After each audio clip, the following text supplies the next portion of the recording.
that the other Sunday night, you guys gave me a bunch of gifts that I didn't necessarily want, but thank you.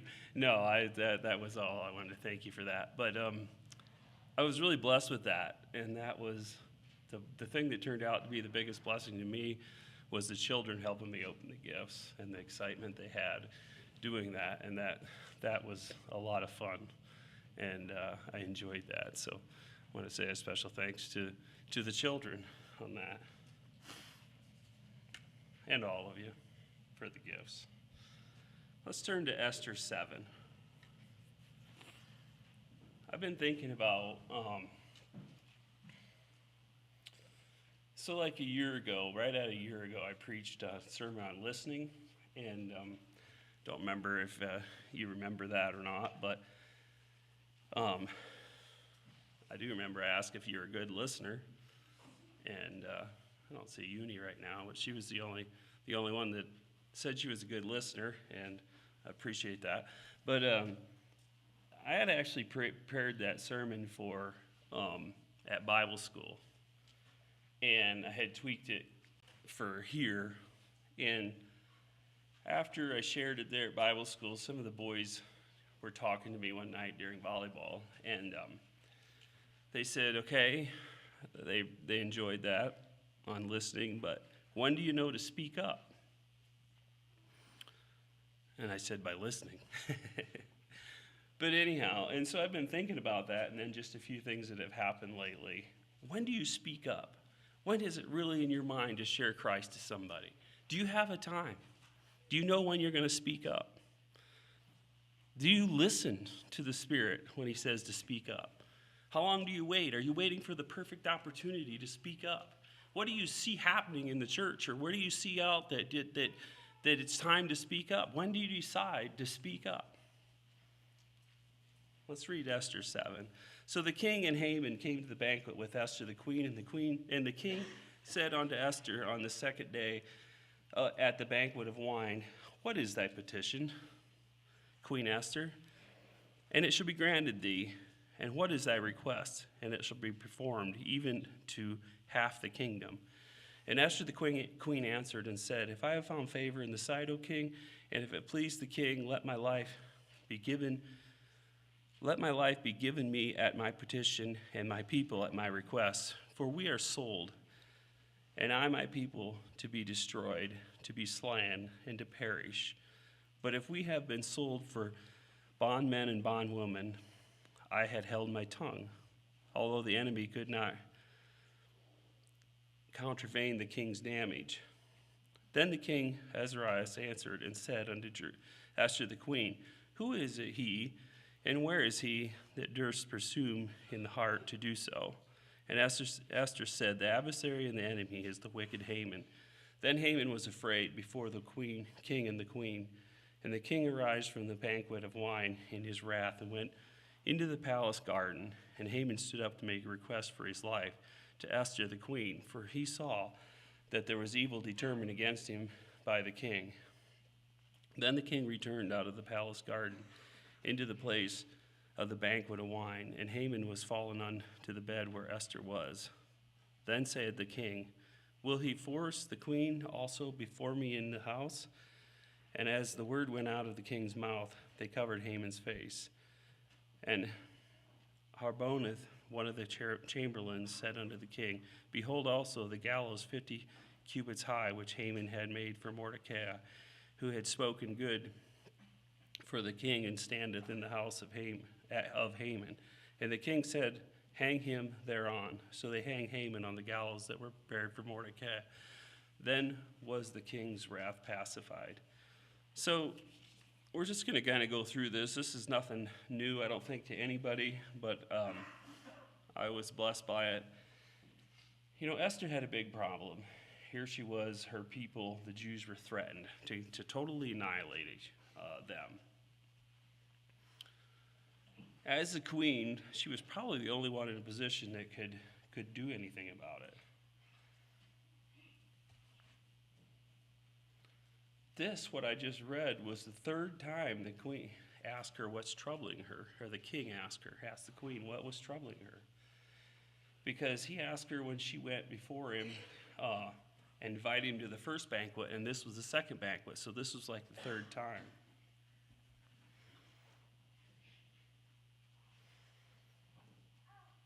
Why was she remaining silent when the king offered her up to even half the kingdom? Was it timing? Was she waiting on the right time? Was it fear?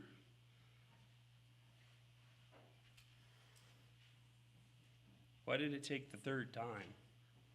How did she know when to share? I think she was scared. I actually think she was scared. I'm not saying it wasn't timing, but I think probably everything in her was saying, don't get involved. Run. Keep your mouth shut. Play it smart here. You got it made. I think that was going through her mind. But I also think there was another voice that she was hearing that she couldn't ignore, that she should speak up. Do the right thing no matter what the consequences are. Can you identify with Esther at all in that? In them thoughts that I think was running through her mind?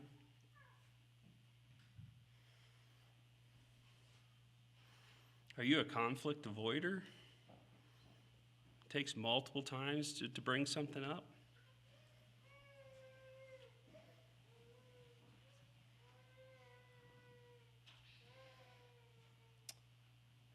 Maybe you've heard of something or see something that concerns you, but, it's really not my business, right? I got it made pretty good right where I'm at. I'm living in the king's palace or whatever. Live and let live. We've heard that saying. We leave well enough alone. Why would I mess up where I'm at? After all, I'm not sure that's actually going to happen.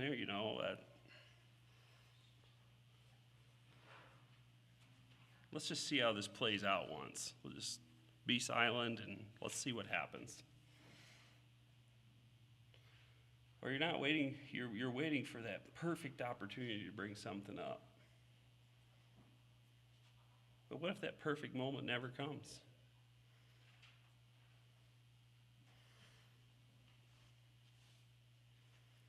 But this third time was Esther's moment of truth, you could say, and she decided she's going to face it no matter what the outcome is. Right before chapter 7 here, Haman was, before chapter 6, Haman was flying high. Everything he wanted was happening. He was going out to banquets with the king and the queen. He was getting rid of the Jews, he thought, and everything was going pretty good. But that morning, right before this, he had just hauled Mordecai around and said, praised him as his most hated person, the person that he hated. So I bet his nerves were a little rattled going into that meeting. He come to that banquet prepared by Queen Esther, and even his wife questioned him kind of prophesied what was going to happen to him. So he probably came in there pretty rattled. But you also think about this. The king here seems like he had a pretty good temper. And what he wanted, he made happen pretty fast. And to have Esther come in front of him, obviously he knew she had a question. She wanted something. And she walked in there, came before him, and he held out the scepter, and that saved her life. And he said, I'll give you up to half my kingdom. And she didn't answer. She invited him to ask what she wanted. She invited him to a banquet. Then at the banquet, he asked her again, and she never come across with what she wanted. And she's dealing with a man with a hot temper, and she still didn't. Don't you think that the king was probably getting frustrated at this point? this was maybe her last chance. I don't know. Just a thought I had. Don't you think that this was wearing on? Maybe she pushed it out. God's timing is perfect, don't get me wrong, but maybe she pushed it out as long as this could happen. He knew something serious was on Esther's mind.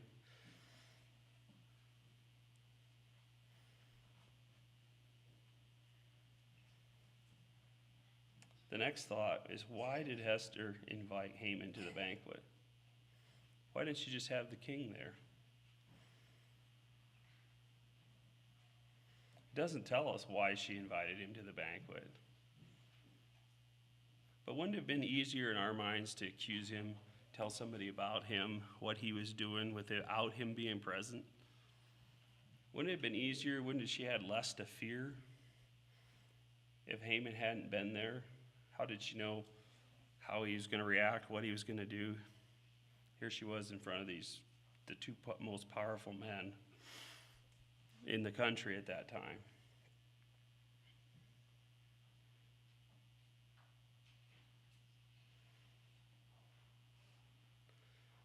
When we have a problem with someone, do we bring it up, invite them to talk it out with the others, or do we just talk to other people about them? How do we handle that problem? Do we face our fear? Maybe Esther's like, I'm just going to face my fear right in the eyes and have him be there, my enemy, right in the eyes. Or do we take the easy route and not have that person present?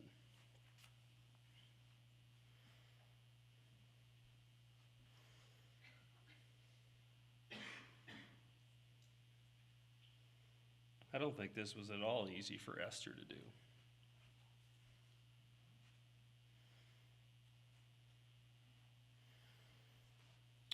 I kind of think Esther probably intended to tell him what was going on the first time they had the banquet, and she chickened out, in my mind. Maybe I'm wrong. But even if she did delay, she followed through on her promise.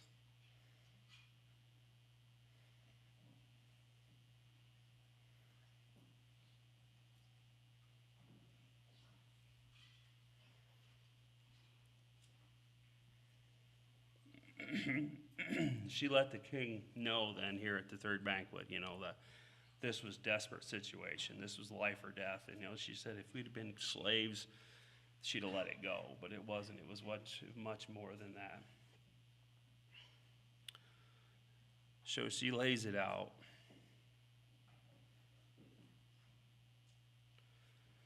And when she laid it out there, if you think about it, she left, she never accused the king. She made no accusation against the king, even though it was the king who'd signed the order. He's the one that signed the order for this to happen. It was him. He had the final say. He made the law.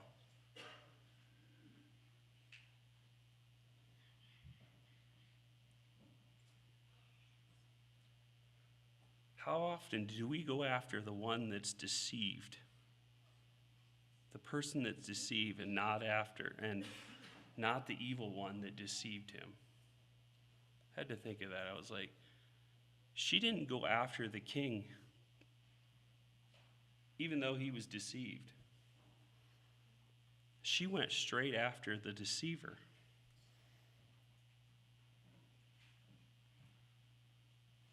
She stated the truth to the one that was deceived and then went after the deceiver. Can we learn a lesson from that? I think we can. How often do we go after and act like the enemy is the deceived person? That's the one we go after. State the truth and hopefully they'll accept that and go after the deceiver together.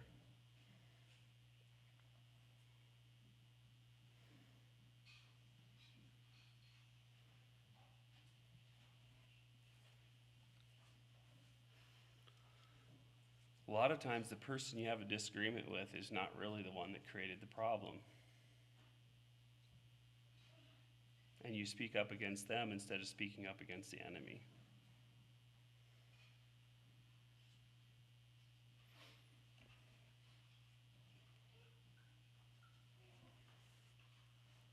So are we attacking the wrong person a lot of times? I think we can be guilty of that.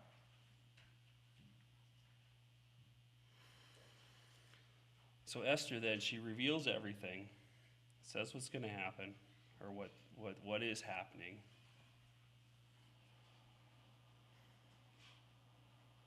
And then her husband reacts in rage and walks out to the garden, leaves him there. And I had this thought at one time, and then I read the verses again, but I had this thought that I didn't really know who the king was mad at when he walked out, but it does say that the king was that he was mad at Haman when he walked out. So, but here she was in a rage. He left in a rage, and I was thinking of the thought that maybe she didn't even know if he was mad at her or Haman. But she was willing to just sit down. She done her part and let God take care of the rest. Let it in his hands.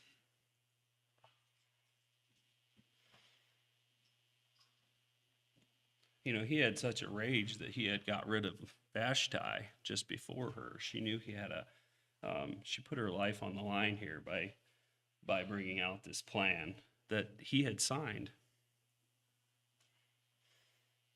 And can you imagine being, Haman there? It's like, here they were. It says he turned white or whatever. He was just choked on his food or whatever. At that point, he was,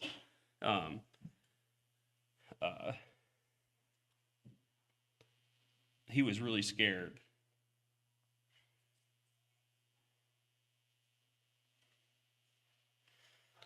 At this point, neither the king or Haman knew that she was a Jew. But why did the king walk out and leave? It seems like nobody else was around, because it seems like if there would have been around, somebody would have stopped Haman from what he was doing, not to let him get that close to the queen. But why did he walk out when Haman was trying to get rid of the Jews and leave him alone in there with Esther? Seems like he was trying to wrap his mind around what was going on. But if somebody threatened your wife, would you leave him in the room with them and walk out? Not sure why he walked out, other than his anger, and I don't think he had processed this at this point. It would grab your attention, I think. I don't think you'd just walk out and leave him in the room. And he comes back, obviously, and Haman was begging for his life, but he was laying on the couch there on her feet or whatever, and that was the final straw.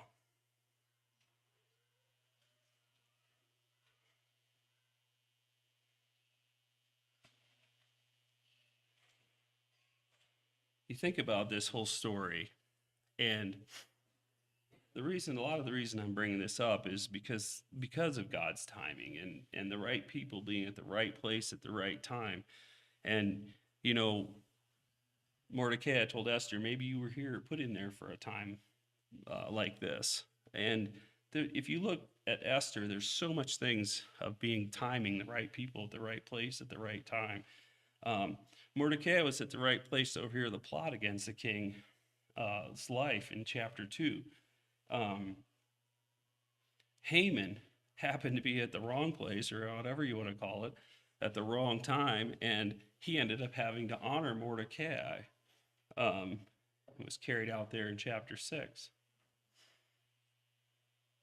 And Esther, obviously, as queen, was at the right place at the right time to save the Jews from extinction.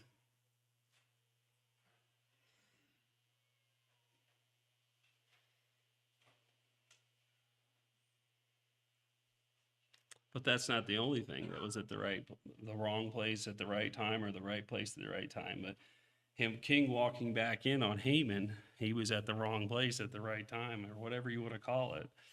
And and Haman there got hung on the gallows that he had built. It's amazing when something like this happens, when somebody becomes full of themselves. They probably have enemies. And Harbona was there and was at the right place at the right time, or whatever you want to call it. And he quickly volunteered the information of Haman's gallows that he had built to that they could be used for Haman.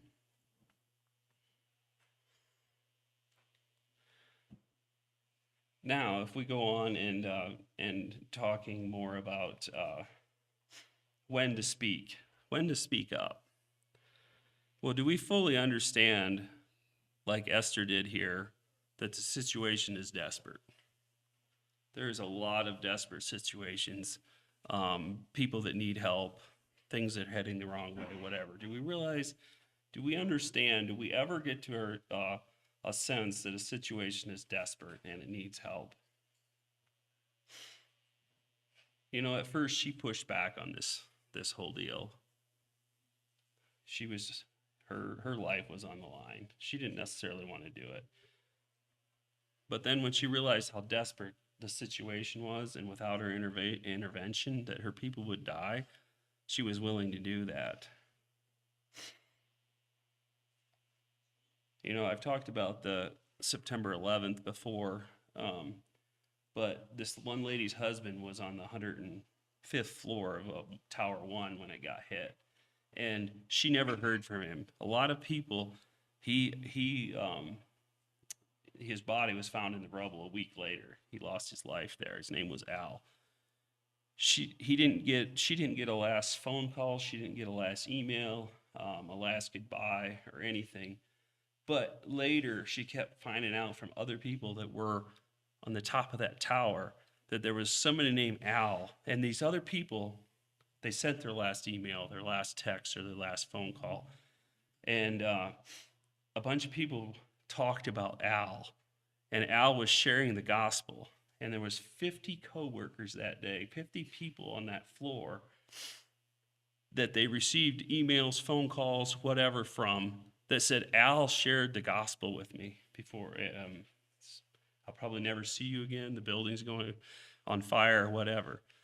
He understood the desperateness of that situation, and he shared the gospel. Does the building have to be on fire before you're willing to do that?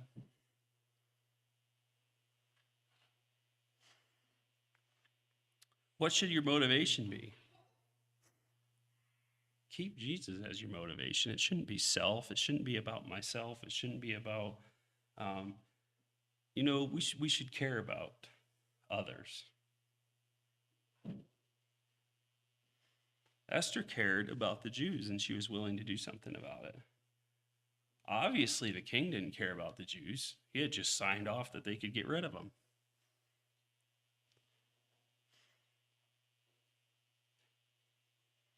What is your motivation?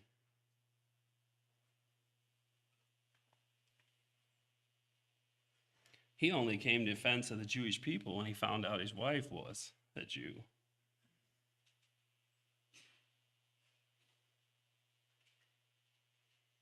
Do we carry a motivation that's for others, for Jesus? What is your motivation in life? Why do you share what you do share to people? You know, there's a story of this little boy, or not really a little boy, I guess he was in college. I'm going to read it here. Lou Little, a former football coach at Columbia University, had a guy on his squad who didn't play very well, but who had a spirit that lifted the morale of the entire squad. Little was proud of the boy and marveled how he and his father would walk arm in arm around the campus after football games. The boy's father died unexpectedly, and after he returned from the funeral, the boy asked if he could play in the game on Saturday. He said he wanted to play for his father. The coach thought he would let him start the first few minutes and replace him with a regular player. But to everyone's surprise, the boy played the entire game. He played 60 minutes of inspired football. After the game, the coach sought him out. "What got you into it out there?" he asked. The boy replied, "Do you remember my father and I used to go around arm in arm? He didn't want people to know, but he was totally blind. This afternoon was the first time he ever saw me play football." The boy had new motivation, and it changed his actions dramatically. Having the right motivation will change your actions. You'll play different.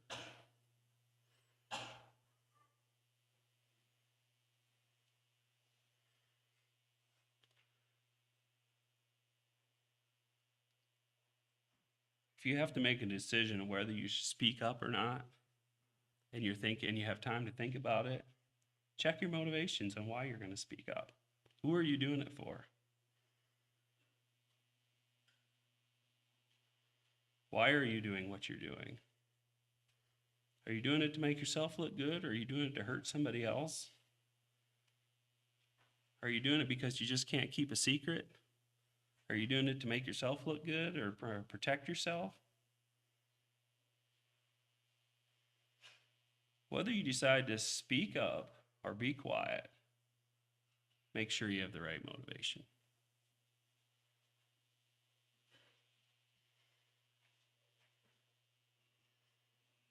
You know, at first Esther didn't want to speak up.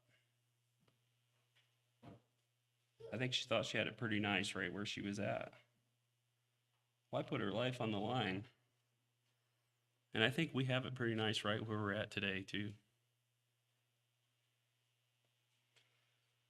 The next thing I had down is look for the right moment, but don't look for the perfect moment.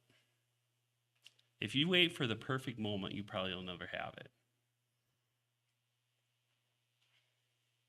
Probably won't ever be a perfect moment. I don't think that Esther ever thought, now this is the perfect time to do it. I just don't think that.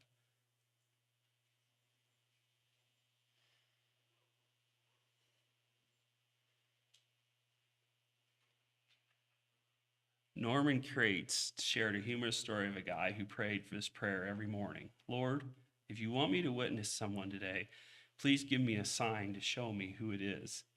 One day he found himself on a bus with a big burly man sat next to him. The bus was nearly empty, but this guy sat next to him, to our praying friend. The timid Christian anxiously waited for the next stop so he could exit the bus. But before he could get very nervous about the man next to him, the big guy burst into tears and began to weep. He then cried out with a loud voice, "I need to be saved. I'm a lost sinner, and I need the Lord. Won't somebody tell me how to be saved?" He turned to the Christian and pleaded, "Can you show me how to be saved?" The believer immediately bowed his head and prayed, "Lord, is this a sign?" You know, that's a little humorous story, but how hard does it have to knock on your door?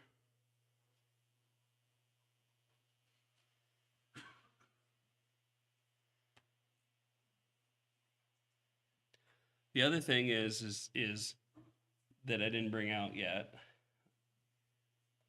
Do you realize what they went through, all the Jews, before Esther made this request, before she went before the king the first time? It says that all the Jews and Esther and all her maidens, all the Jews of Shushan fasted for 3 days. They didn't eat or drink.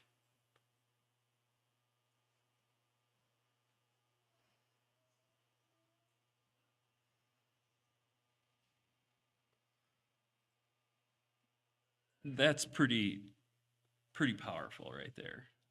Are we willing to? And now don't make the excuse, well, I can't witness this person. I haven't fasted for 3 days. But if there's something big coming up, that are we willing to deny ourselves to make the right decision?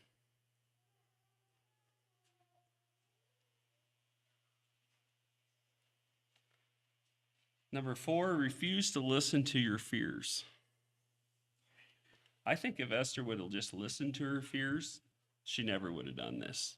I believe she had high fears of this. Or Esther spoke up in spite of all the fears she had.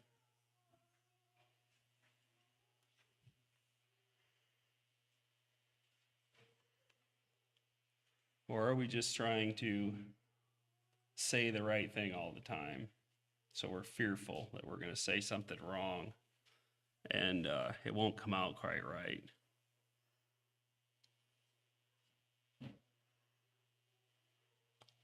We just trying to say something with we're afraid to make somebody mad or hurt their feelings.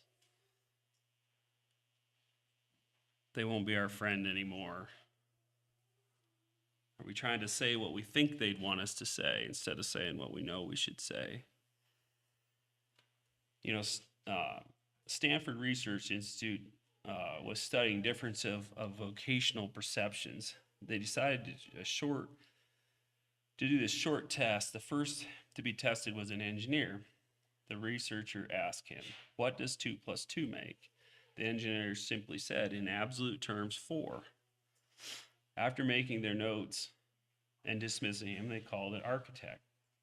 To the same question, he responded, "Well, there's several possibilities. 2 plus 2 make 4, but so does 3 plus 2, 1, and 2 plus, or 2.5 and 1.5. They also make 4, so it's all a matter of choosing the right option." The researchers thanked him, made their notes. Finally, they called an attorney. When he heard the question, he looked around slyly, asked if they could close the door for privacy, and then came closer, leaned down toward them, and asked, "Well, tell me, what would you like it to be?" You know, are we trying to make it what we think somebody would like it to be, or our friends would like it to be, or something? Or are we willing to just say the truth? Not being fearful of people is a big part. Esther had every chance to be fearful of people where she was at. And then be patient for a response. Don't expect it just to happen immediately. The king didn't even, I guess he got mad immediately, but he walked out. And Esther didn't really know at this point what was going to happen.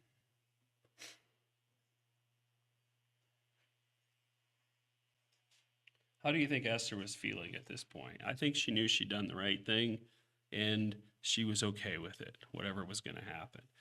But she had to be patient and wait and see what was going to happen.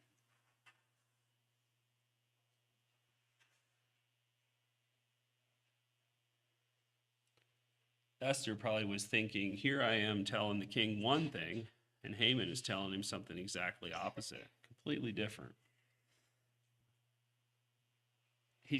Who is he going to believe? His closest ally, you could say, not really ally, but his closest advisor, or me?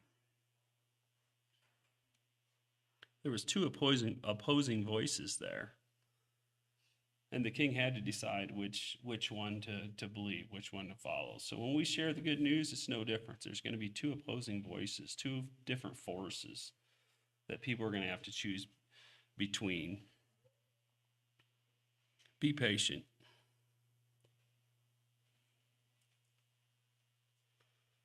And then, like I already said, I guess, she just had to trust God. She had to trust God for the results. Once you present the truth, just trust God.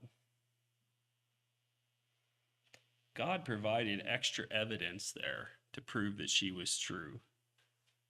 When the king came back in, there was extra evidence there for him to just clarify in his mind that Haman was the evil one, was the one at fault. Trust God for the results, and if there's extra evidence needed, trust that he'll provide it. We don't have to just prove our point over and over.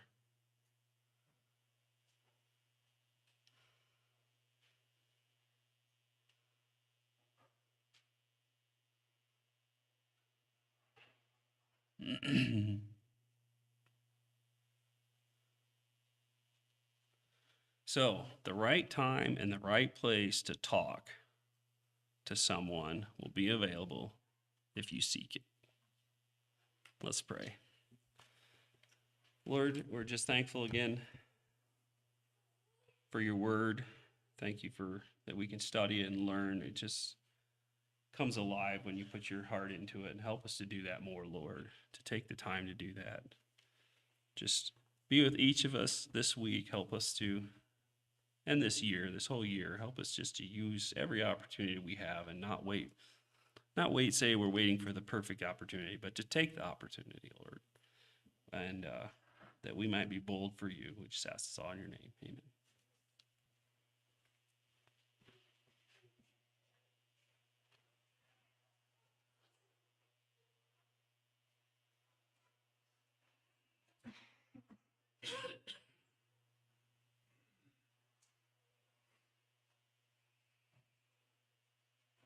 Page 694.